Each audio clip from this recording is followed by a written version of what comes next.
Well, hello everyone. TheOntarioGardener here, back with another PlateUp modded automation tutorial. And this one is a doozy. You follow around with mouse here. I crammed it into basically a 5x5 area. The portioner through the prep station are optional, but highly recommend at least a portioner. These two could be negated and you still would have a 5x5 with a couple extra spots. So, macaroni cheese is a bit of a weird one. You have to use the macaroni noodles, which is in your kitchen library. You have that combining. This is your typical broth setup, but, also your typical kind of, broccoli setup as well. Your pots are being pulled into the grabber. If you have the pots going into the sink, they will be duped by this combiner. That bug still exists. So if you're having a full auto setup like this, don't run your pots into the sink first. Run it. Like the way the combiner is set up is you need a combiner for the cheese and a combiner for water. If you have this pointing here and you have this pointing the sink, like with another combiner, it will dupe the pot. So don't do that because the system will break. It'll lock up and it won't work. So basically what you're doing here is you're loading a pot onto the system here. It'll cycle through. This combiner here will combine the water into the sink with the pot, as it typically does. It'll cycle around again until it picks up the noodles, which is going to be right here, so you'll pick it up right away. Then the water and the noodles, the macaroni noodles, they're actually called macaroni. They're not pasta or noodles. It's macaroni when you type it into your kitchen library sidebar there. Combines the macaroni, the water, and it cooks it. It cycles through. It adds the shredded cheese. It adds a stick of butter or a portion of butter. It's not the stick, which is why you have to have a portioner here. You have to portion the butter out.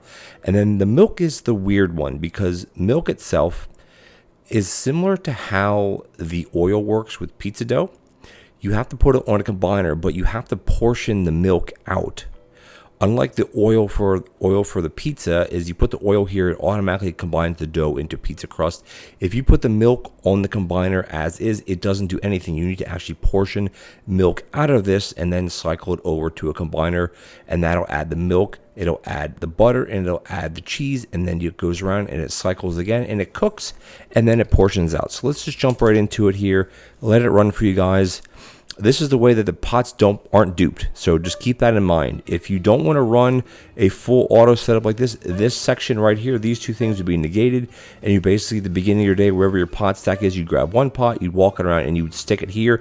Don't put it in the sink or it will dupe it. Now, again, you may want to dupe it to have two pots going. And you will see one little glitch here where my mouse is.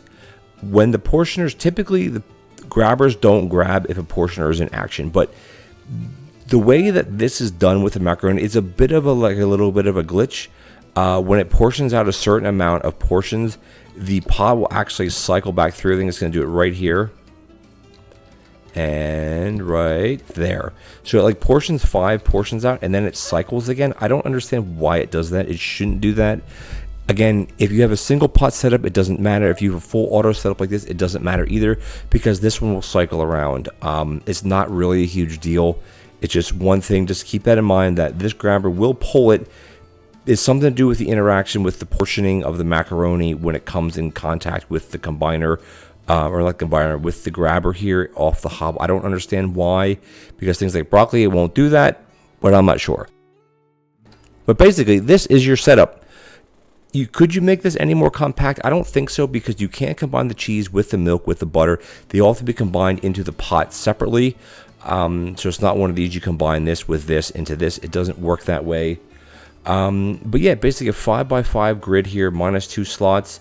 And then you have your prep station, which I always highly recommend prep stations. This isn't one here that you need to really put a freezer in it because it's pretty quickly. Let's just go back into it real quick and I'll set it up for you guys one more time and you can watch it do its thing.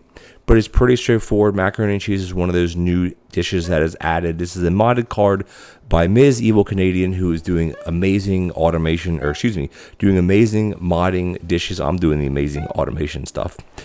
Amazing might not be the case, but the automation part is the case.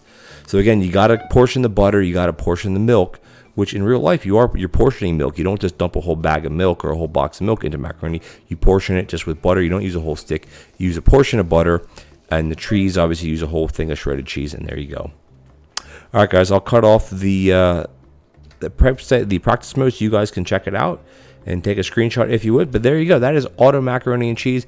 If you enjoyed this video, please hit that like button. Leave me a comment. Do you like macaroni and cheese? Do you like it with bacon? Do you like it with ketchup? Do you like it with breadcrumbs on the top? That's how I like my macaroni. He's my homemade macaroni and cheese. But anyway, guys, if you enjoyed this video or the series in general or any other video on my channel, hit that subscribe button. It would really help out the channel for me to reach my next goal. I'm rolling right along, guys. I can't thank you enough for the continued support, and I'll catch you in the next modded automation tutorial. Take care now.